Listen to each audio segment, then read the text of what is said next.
I've said this before, but oftentimes it's not when a partner steps out of a relationship or a marriage because they've stopped loving you or fell out of love with you. It's actually quite on the contrary. It's because they've temporarily stopped loving themselves.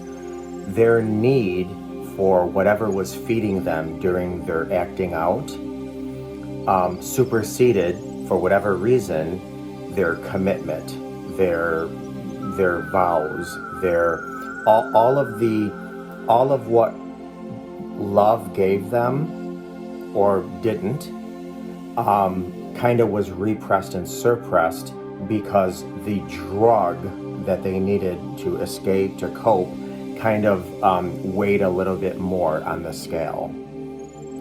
So I want to make it very, very clear. It's not that they didn't love you. In fact, I've been doing this long enough and researched and studied things long enough to know that they don't just stop loving you. As a matter of fact, that's often why they don't think of you when they're acting out, because that love for you would prevent them from moving forward with making their bad decisions.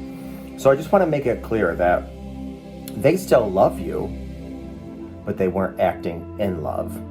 They weren't making decisions from a place of love, but that doesn't mean that they don't love you. I know it's hard to wrap your mind around that, but it's something that I think is critical, because love just doesn't turn on and off like that. Don't get me wrong, you can fall out of love with people, absolutely, but that is just not the sole go-to. Oh, they did this and they must not have loved me. They couldn't have loved me. No, they made decisions where they didn't act from a place of love, but they definitely still loved you.